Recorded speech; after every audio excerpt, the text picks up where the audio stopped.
As far as I know, he's the only Albertan ever to appear on Survivor, and he was on Survivor 49. Jake Latimer is my guest today. Reluctantly. This podcast reluctantly sponsored by ThompsonMortgages.com. It costs you nothing to make a phone call to see if you can get a better rate, a better term, and better service for your mortgage. Also, Concept.com. Concept Clothing and Culture. CONXEPPT.com. Look your best. Reluctantly. How's it going? Hey, pretty good. Nice to meet you. Glad to have You you as on well. the podcast. Yeah, believe it or not, this is my first podcast I'm doing. So it's all you feel honored, man. This is the first one. First of many.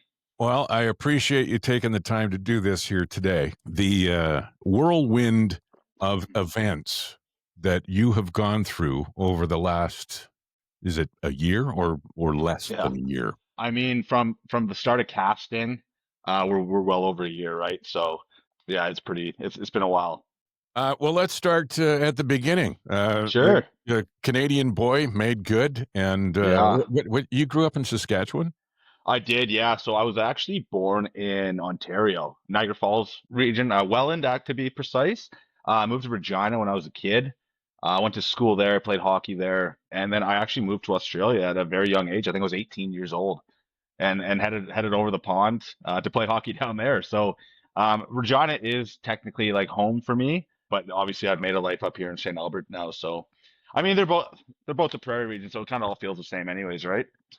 So you grow up at 18 years old from Regina, and then you go to Australia to play hockey. Did you play junior? Like, did you have a sniff at pro, or is that what it was for, or what? So yeah, it's kind of like a semi-pro league there. Like it's considered their pro league. I would probably compare it closer to like maybe our WHL would be like the skill level. But no, I wasn't good enough to make the NHL.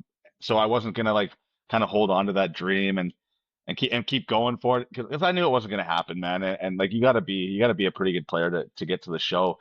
So I just kind of had this opportunity to go and play professional in Australia as a kid. So I got a couple sisters that live out there, and like what better way you have to live out the rest of your teens and your early adulthood than to be in Australia. So you said you had sisters that live in Australia. How did Yeah. that happen? Yes. So they're my half sisters. So my dad was married to a Australian lady a long time ago, and they had two little girls.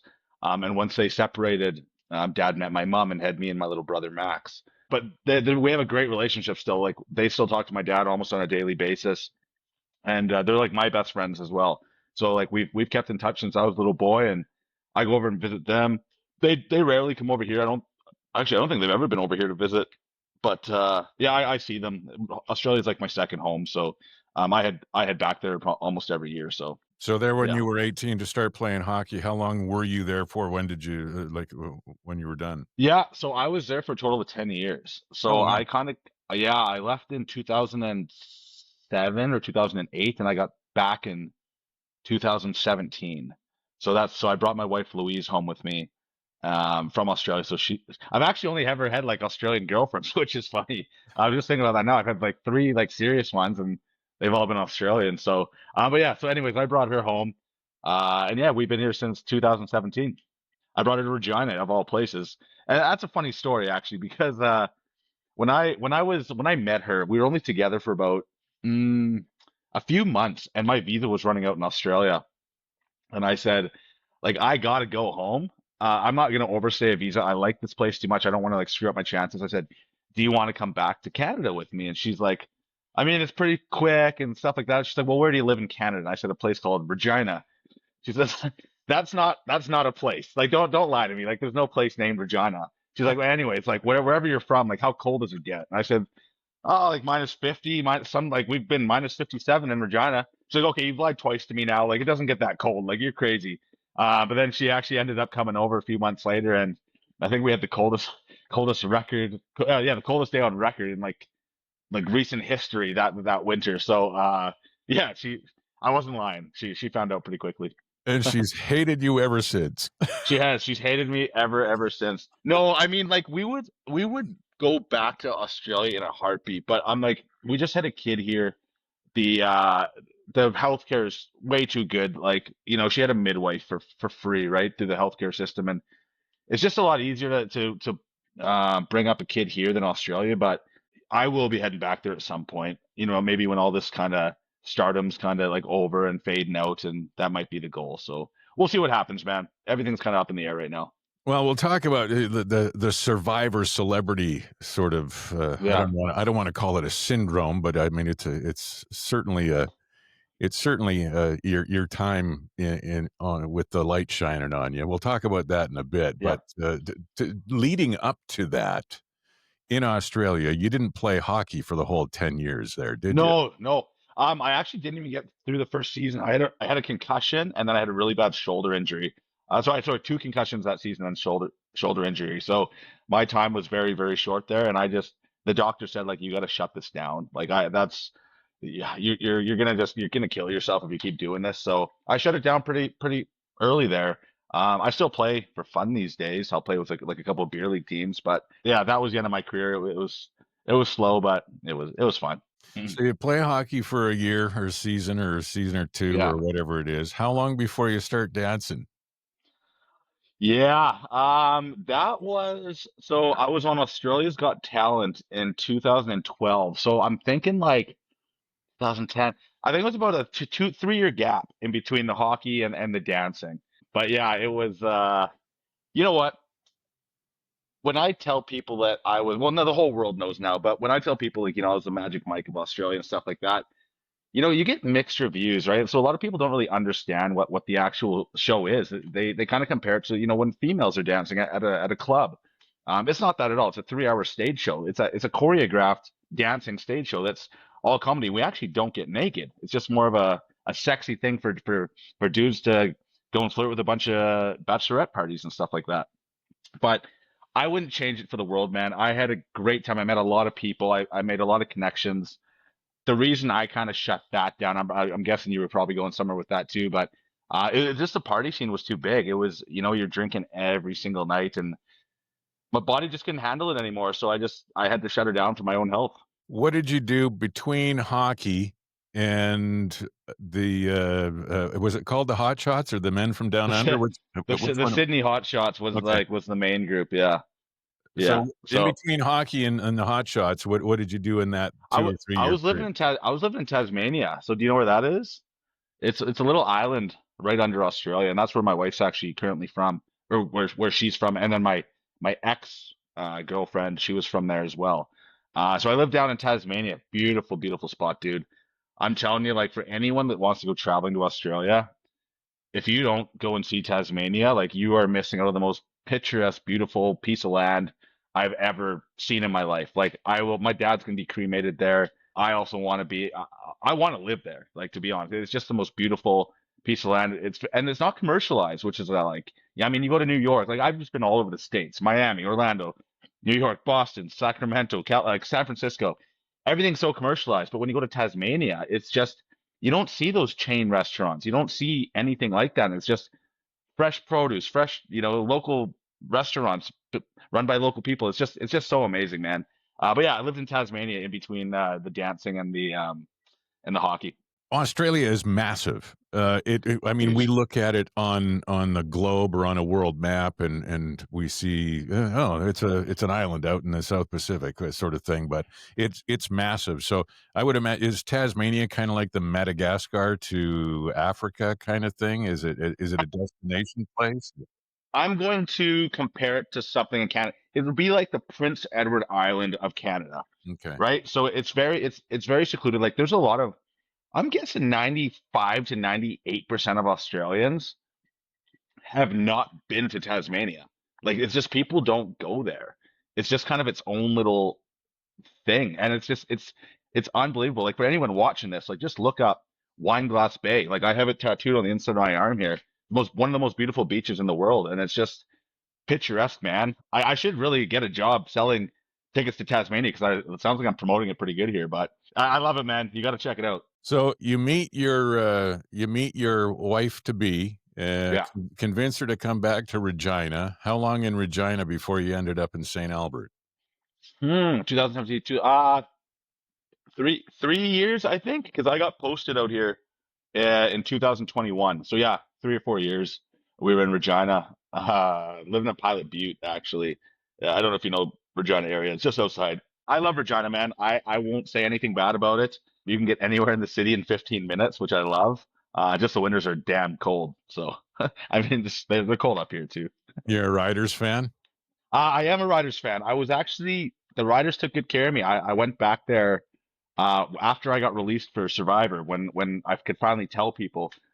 And I went back to Regina and I had 5, 7 interviews in one day. And then the Riders wanted to do something with me. They brought me the Labor Day Classic. And but yeah, man, yeah, you gotta bleed green and white if you live in Regina. It's the only thing to do really during on the weekends. But yeah, I'm a big Rider fan. Yeah, I got a couple buddies that play on the team. So All right. So, how long have you been living in St. Albert now? oh, me and my wife moved into Riverside in 2021. So yeah, Wow. I've been here for what are we, 2025 now? Yeah, 4 years. Yeah, I love it. And I'll tell you, for the people in St. Albert that are watching it, and the reason me and my wife bought this house is the dog park. It's right across the street. You know, we got a couple furry friends here, so it's super easy. When I get home from a 12-hour shift, just run across. They can run around. So, but what a beautiful neighborhood, man. This whole city is just amazing. So, I mean, other than the taxes, but I guess you're gonna get that everywhere. Well, yeah. Well, the taxes, and they went up with the new mayor that just got voted in too. Yeah, great. Not really much we can do about it unless Yeah, they're steaming mad at dirt.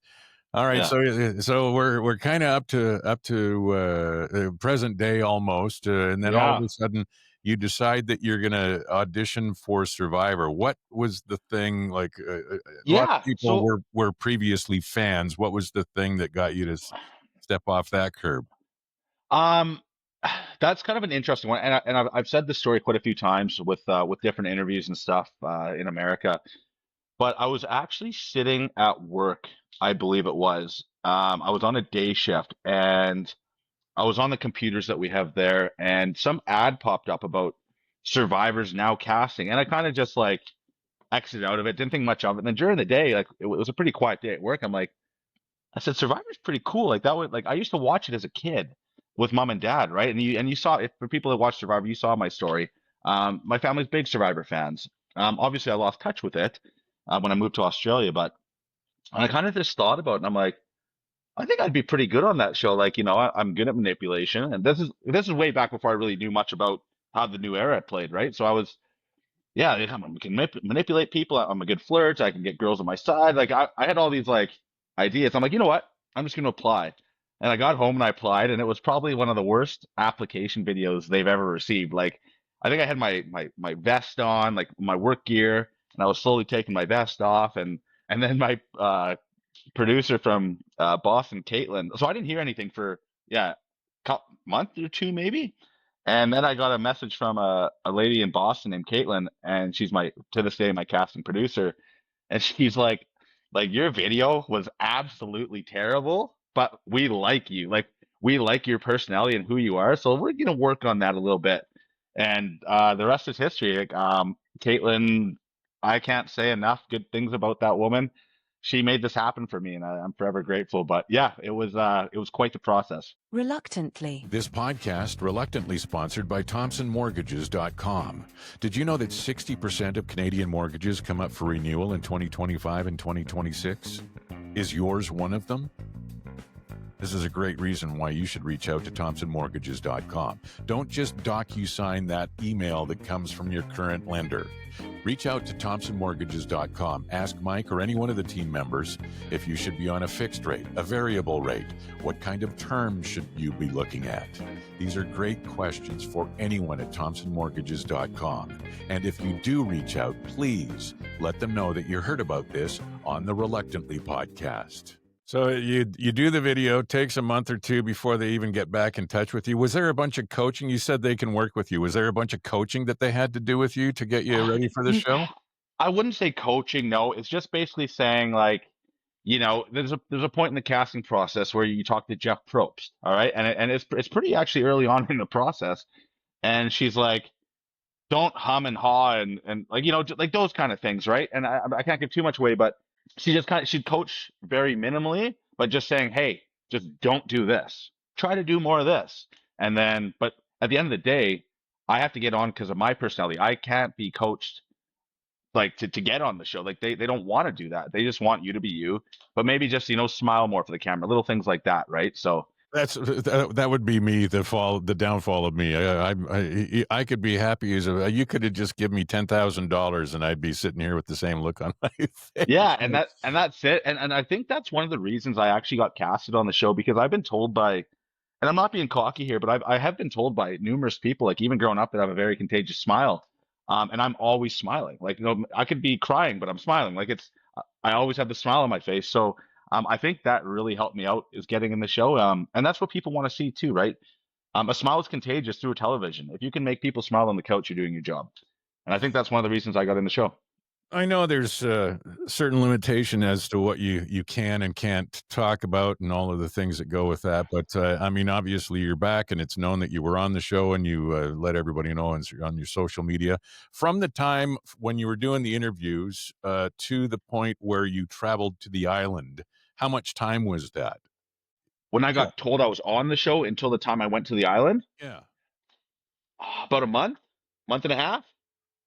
And then what time of the year were you filming? Like when did you arrive in the island? I got there in April. Oh, April to okay. May is generally the timeline. So yeah, so they filmed two back to back though, right? So like 49 filmed and then 50 was right after 49. So there's about I think a 2 or 3 week gap in between the seasons. I don't know for sure, but I know they're back to back seasons And every year. obviously, if people watch Survivor, they know. Oh, by the way, I was going to ask you. I said off the top, are you the first Albertan to I am. appear? I am. I'm the first Albertan to appear on the show Survivor. So I actually didn't know that until I think it was 2 days before filming started. Because we're at Ponderosa for 5 days before the show starts. You have all your media you got to do. There's psychological check. There's a whole bunch of stuff you got to do, and I can't get too deep into that. But yeah, I got told by a producer like, "Congratulations, you're the first person from Alberta ever on the show," and I'm like, "What?" So now I got this massive backpack on my shoulder of like, now I really got to make my province proud. It actually kind of scared. Like, I'm not gonna lie, it kind of scared me a bit. Like, I also thought I was the only Canadian on this season. Obviously, Jeremiah was on it as well.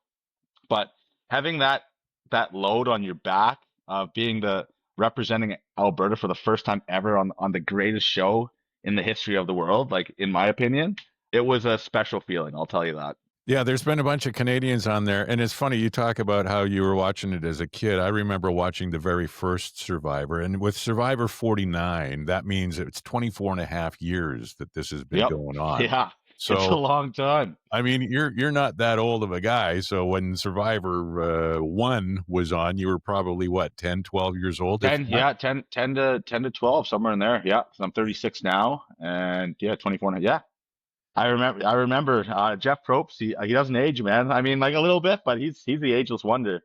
I've Yeah. said that in a few interviews. Like, and he is such a cool guy to see in person, man. I'm sure we're gonna get into that kind of stuff right away, but yeah, it's just crazy. The show's still on, and I think season 50 is coming up, and that's gonna be an absolute banger of a season. And yeah, I mean, I think there's lots of good things to come. I think Survivor has a long ways still to go. Yeah.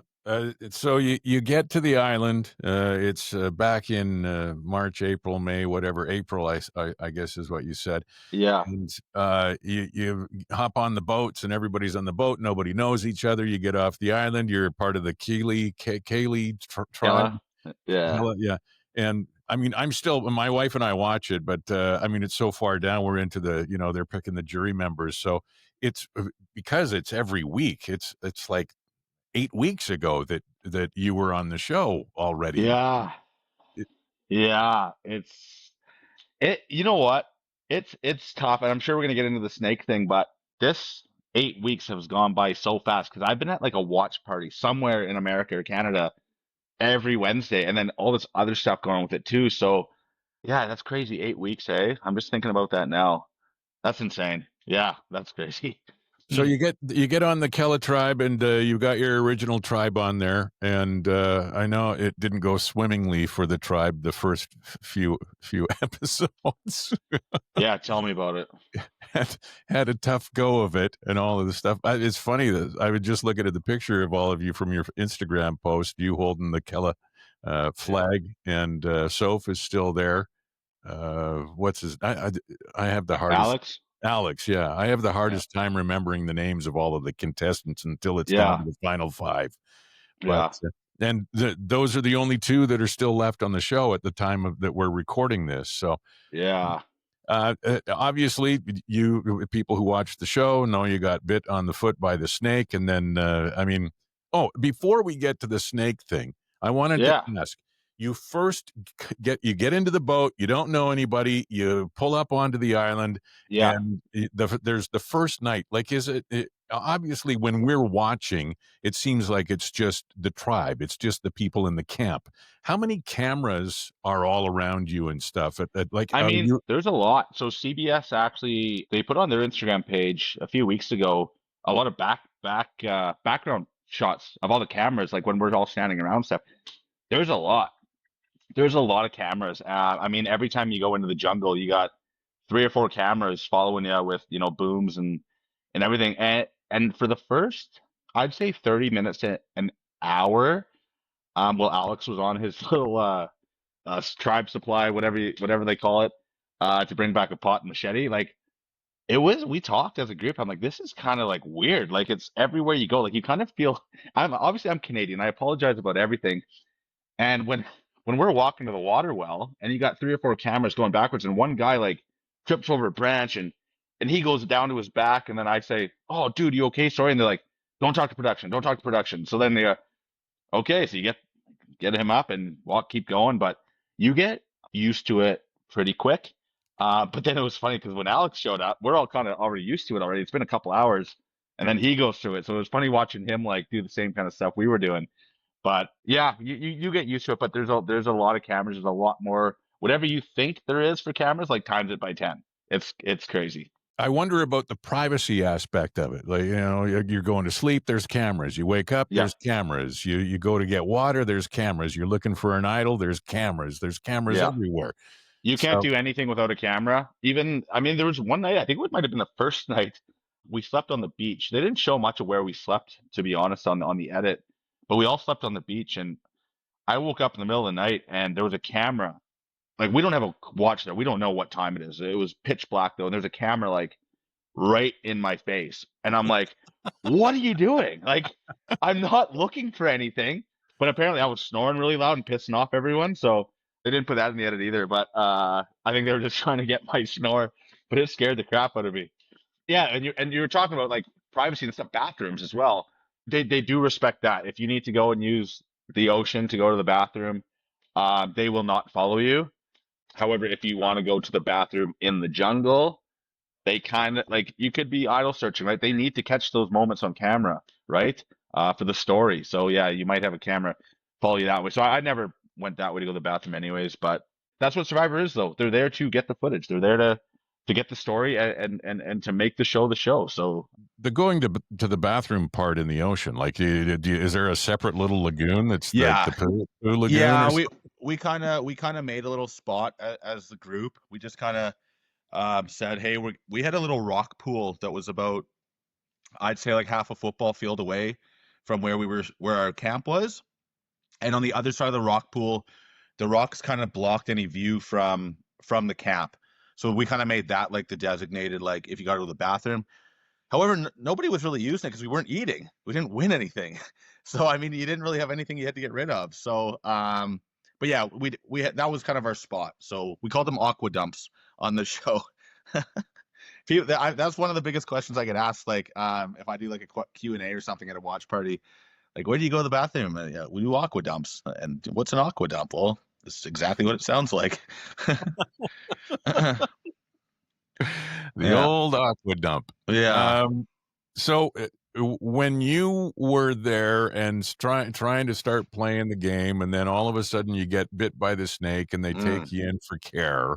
Yeah. How?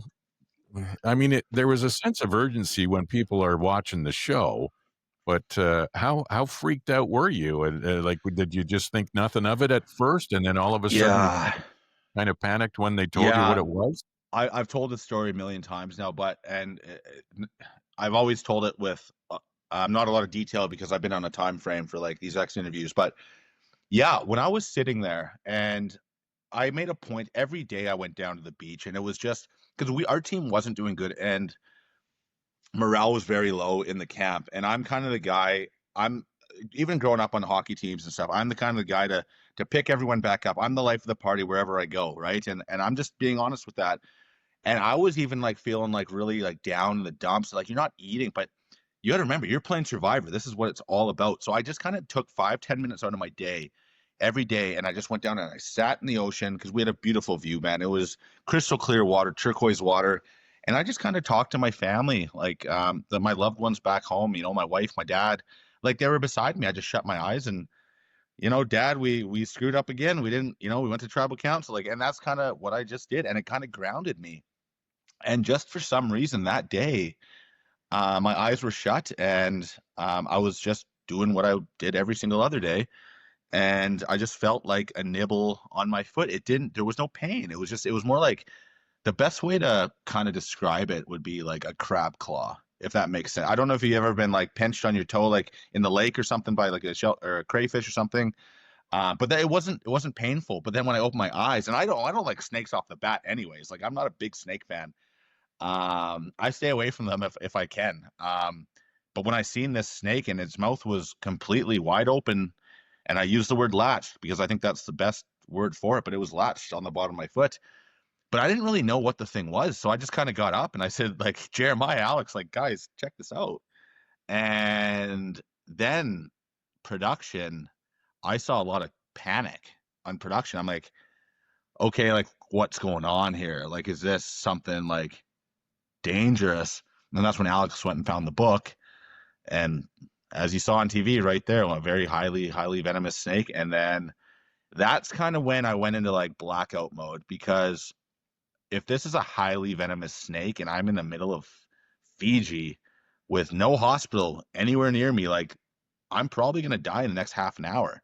That was what's going through my mind. So when you saw me sit down on the boat and I spit, I remember that moment because I'm like, in my mind, it was, I'm going to die on this boat. That's all I'm going to die on this boat. And I can't, if you've never had like a near death experience, it's such a hard emotion to like describe, because you're helpless. You have nothing you can do about it. And it was a very, very scary moment. And they got me the best medical help immediately. But that was probably the hardest 30-minute boat ride. If I don't even remember how long it was, like that felt like that long, but of my life. And it was the scariest 30 minutes of my life. And I was so happy to see a doctor, to be honest, like save me, man. Like, I got a kid coming, and you kept hearing me say that. It's like, I have a kid coming, but that was the only thing going on in here at the time. I was like, fuck Survivor. Like, I need to be alive for my kid. And then obviously when you watch the episode, it turned out to be a dry bite. Thank God. Now let's get me back in this game. However, they have policies they have to follow, and I was medically evac, but I've said this on all of my exit interviews. I can't thank CBS, the medical staff, even Jeff Probst, for being there as kind of like almost like a father figure, a familiar face to help me through that moment. And I respect their decision. Selfishly, I hate not being there, and it's hard to watch it now because I still want to be on the show. But at the end of the day, they have to do their job to keep me safe and get me home for my family. So there's no hard feelings at all. Was that 3 days in? Three? No, that was about, I think, 7 days in, but it was episode 3. Oh, okay, yeah. Yeah, I think it was day 6 or 7. Yeah, it was about a week roughly. Yeah. We would lose track of time out there, man. We don't know what day it is ever. So yeah, but they took a deep dive through the show with production there. They've never in the history of 24 and a half years of Survivor shown that. They've shown the doctor like help people that have passed out from heat exhaustion or jumping off the rocks, or when Bruce, he hit his head in that first episode. But they've never gone like that deep into like the medical side of it. But it just shows how crazy of a event it was, right? So but yeah, that whole thing's a blur to me, to be honest. Like, it's hard to pinpoint what actually happened in that tent, but they did take very good care of me.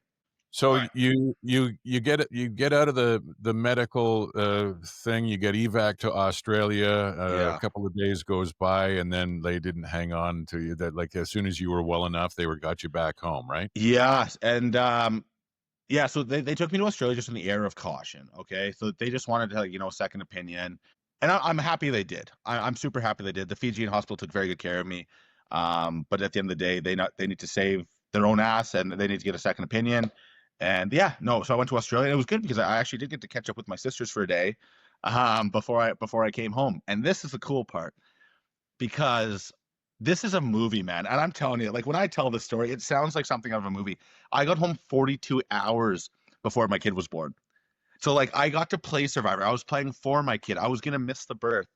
And I get bitten by a highly venomous snake that should have killed me. That snake can kill 3 adult males in like a 0.1 of a milligram of their venom.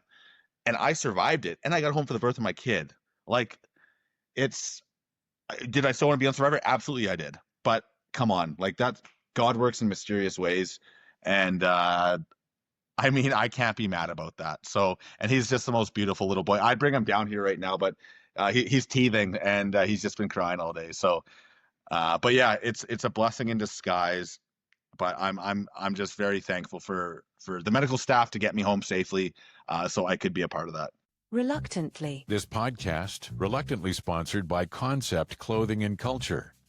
CONXEPPT.com. Handcrafted suits, custom tuxedos, and tailored essentials. Suits starting at $1,188. Made to measure right here in downtown Edmonton. Concept. CONXEPPT.com. If you reach out to Dave or anyone at Concept.com, please let them know that you heard about them on the Reluctantly podcast.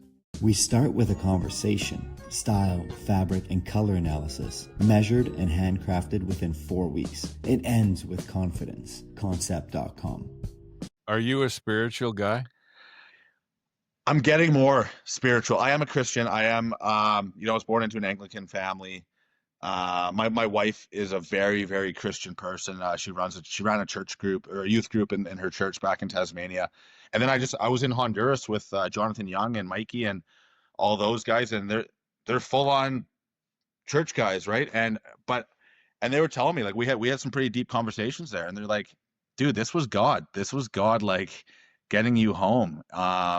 And I'm starting to believe like that's could be it. So it's yeah, I'm trying to think of how to say this properly. Like, I didn't want to go home, but I'm happy I did, if that kind of makes sense. So I don't know. It's just such a weird situation, but I'm healthy. I'm happy. Who knows what's going to happen in the future with Survivor, but yeah, everything's good right now. Well, the irony is pretty thick. The fact that Yeah. you got a snake bite and you survived. And the other thing too, I was thinking. So you said you got to go and spend a day with your sisters in Australia before they shipped you home and stuff. And they obviously it's not being televised during production. So your sisters, what you probably told them, yeah, hi, I got bitten by a snake. Yeah. And So they're- I kind of had to they had to sign an NDA as well. So after that happened, I had to let production know and CBS know that, hey, like I'm with my sisters. They're asking what's going on. Like I kind of have to tell them. And they filled out a couple NDAs, they signed them, and then they kept their mouth shut until my episode was over. And then they put up photos of us together and stuff. So they did really well, but they were very confused why I was there. Because I called them, I'm like, hey, Shannon, Kelly, like I'm in Australia. Like, what? Like you generally let us know months in advance before you're here. I'm like, it's a long story. Just come grab me and we'll talk. So And then you get home, and 42 hours later, your son Jax is born. Jax was born, yeah. Emergency C-section, yeah. A C-section. So that was probably also. So this was kind of funny because we went to. So I got home on whatever day it was. We had a good night's sleep, and then the next day had a good day. And she was still, I think, a week or two until the due date. And anyways, I think 3 a.m. comes around, and she wakes me up, and she goes, "Jake, my water broke," and I just flew out of bed, and I'm running around like I'm starting the car. She's like, why are you starting the car? It's middle of summer. And I'm like, I don't know. So I'm grabbing stuff, and she's just she's getting in the shower. She's having a quick shower. And I'm like, I was freaking out. I was going nuts. And I think I got to the hospital. That's about, what is it from here? I don't know, 5 kilometers, something like that. 6 kilometers. I got there in like a minute and a half. Like I was going like 120 down McKinney. And she's like, you need to relax. Like, she's like, I'm the one giving birth and you're going nuts. So it was a crazy morning. But yeah, her water broke at 3:30 and Jax was born at 6 a.m. So like, it was pretty quick. Wow, that's very fortunate for Louise. It's basically 3 hours of labor. And that's what I said to her. And I come bringing back the Survivor thing is like, if I was still on the show and this happened at 3 a.m, this early, like, how are you getting in the hospital? Like who? Like, I mean, you can call 911; they'll come get you. But like, there was just so much chaos, and she was heavily like water breaking, right? So yeah, I'm happy I was there. I mean, I didn't help the situation at all with my chaotic antics, but yeah, we got there, and Jax was born super healthy, and yeah, it's a story I've told all the family. So it's now you. So it was pretty funny. So he was born in May then? Yeah, May the 2nd. May the 2nd. So yeah, so I was home. I saw a picture and I couldn't help but throw up a little bit in my mouth. You said you're teaching him to be a Leafs fan right from the okay, yeah. We gotta talk about this because I feel like I CBS kind of dogged me there because okay, so yes and no. I am a Leafs fan. I grew up being a Toronto fan. My parents, my grandparents, you know, my grandpa did play in the NHL at some point. And I grew up a Leafs fan. However, I do live in Edmonton, and I do love the Oilers. You know, I love Connor McDavid. I love his wife. Like, and they're big Survivor fans as well. But as soon as they put that little like snippet up that Jake's home safe with his kid, they picked the one off my Instagram that had like me in a Leafs jersey and him in a Leafs jersey. I'm like, oh my goodness, like this city is gonna blow up on me, and they did. So I apologize to all my Oiler fans out there. I do like the Oilers. I would love to see a Toronto Maple Leafs Stanley Cup. Toronto Maple Leafs Oilers Stanley Cup final would be like God's gift. But yeah, I have to apologize to all my supporters here in Edmonton. Well, at this point in the season, I think the chances of an Edmonton-Toronto Stanley Cup final are about as high as getting bit by a highly venomous snake and not being any venom in it. Yeah, I don't think this is I mean, I say every year next year, this is our year. But yeah, I don't think it's not going to be this year. Yeah, I don't know. Edmonton's not doing very good. I don't know, man. But Edmonton didn't start good last year. They turned it around and made the Stanley Cup final again. So we'll see what happens. Your Survivor celebrity is it an easy adjustment for you? Is it something that's taken you by surprise? Is it something you're comfortable with, or what? I'm loving it. I think because I've talked to the other contestants too, and like they get recognized like here and there, like everywhere I'm going here, I'm getting recognized. Like me and my wife went to Costco a couple days ago, and I think I had like 5 or 6 photos before I got into Costco, and then in the Costco there's a lineup around me, and then I went to the farmers market the other day, and there was people asking. I'm getting recognized everywhere, but I love it. I'm kind of trying to use my platform to help people, and yeah, like I said, I just was in Honduras with my platform, building homes for these tribes that are very, very, very poor, right? So I'm just kind of using this fame to the best way I can to help other people to achieve their life goals and stuff like that. So, but I am enjoying it. It's not getting annoying yet. I'm sure like if I happen to be on another season and 5 years down the road, 10 years, people are still recognizing me. Yeah, it might get a bit annoying, but this is what you sign up for playing Survivors. This is what people want. And I just need to represent them and just be that great TV personality that they want to meet. The 15 minutes, using my fully sanitized quotey fingers, for lack of a better word, is something that is embraced by some people better than others. The thing about it is, you know, you say you want to use it for good. And I know that about you, that it wasn't just the Survivor thing that made you think of it. Like I got a real estate buddy down in Calgary who goes down and builds houses in Honduras and stuff too. And it's a fabulous program, and it's something I've really been interested in. But I know for a fact that it's not just this year or since Survivor that you've had that sort of mentality, because you've been working with Special Yeah. Olympics for a while too, haven't you? Yeah, I've done that. I used to work with kids back in Saskatchewan. Me and my wife actually fostered a First Nations girl that was getting terribly abused back in her reserve, and we had her up here in Edmonton. I drove 7 hours to go and pick her up, and I took her away, and I gave her a safe place to live. I got her into school, first dentist appointment. So I've always, and my parents can vouch for this, but I've always put everybody else first before me. If I have a chance to do something good, I'm gonna do it.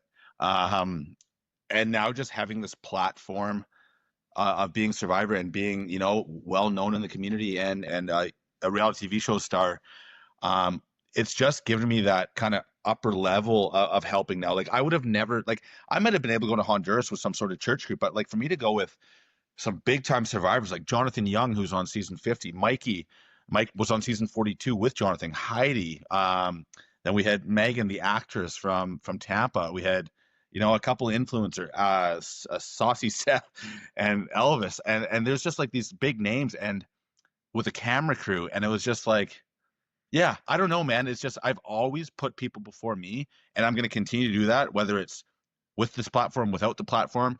I just love people, man. And I think everyone deserves a great shot at this one chance of life that we have. And yeah, I'm just doing what I can to help. Are you still DJing from time to time, or was that ever a thing? Like, yeah, what is? I haven't DJed since Survivor. I've just been so busy with other stuff. But yeah, I mean, I'm available for weddings and stuff. I haven't really been promoting that company just because I've been so busy with everything else. But I'll be getting back into it very shortly. So, and I mean, this platform's going to help that as well. So, but yeah, I don't know. I got some bigger fish to fry before I get back into the DJ stuff here for a bit. But I'm available if anyone wants me. Give me a call. And do you own a liquor store, or are you just doing videos with Travis Bolt in a liquor store? Like, what are you doing? So here's the reason I ask. Here's the reason I ask. My daughter is a high level cocktail bartender at the Kiefer in Chinatown in Vancouver, and she is actually the world-class Canadian bartender of the year this year. And back in September, she competed in the global finals and everything like that. So when I was flipping through and I saw you and Travis Dolter making drinks, I got a show on right now. And I know we're going to come back to that. The reason I'm wearing this, Travis got some massive news today. Shout out to him. He's a very good friend of mine. I love his family. But he's actually going to be on the main stage at Big Valley Jamboree this year. The main stage. Yes. I saw that too. Yeah, so that's why I'm wearing this shirt. I'm representing him today. I love that man. Yeah, he brought me on stage with him this weekend with him and Jess Moskaluk. But yeah, he's great. But anyways, to get back to it, do I own a liquor store? I don't. But the co-op liquor store beside me, I'm in there a fair bit. I'm not going to say I have a problem, but I enjoy my beer from time to time. And I was in there once, and the owner's a massive Survivor fan, and they're like, hey, can we give you a couple boxes of beer? And like, can you just do a couple commercials with us? It'll take like 10 seconds to film. I'm like, let's do it.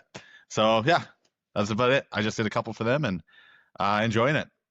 Don't undersell yourself for a couple of boxes of beer. Hey, I can't. Unfortunately, I can't be getting endorsed or anything like that until Survivor's kind of done. But I mean, co-ops, it's a very local community. I've supported them my whole life, and for me to help for them by just making a couple stupid drinks on TV, that's the least I can do for them. So and the beer was nice and cold when I got it, so it was good.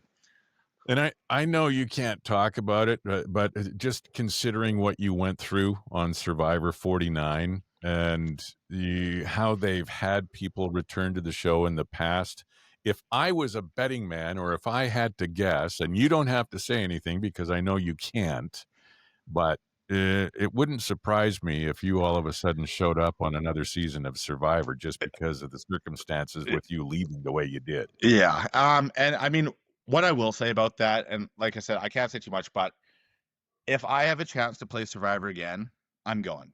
And I'll leave it with that. If I get the call, I'll be going. I'll have my bags packed before the call's over. I personally feel the selfishness part of me is like I have unfinished business. I've said that in a lot of not podcasts but interviews that I've done. At the end of the day, it's up to CBS, it's up to my casting agent, it's up to Jeff Probst. And yeah, I guess we'll see what happens. How's your dad?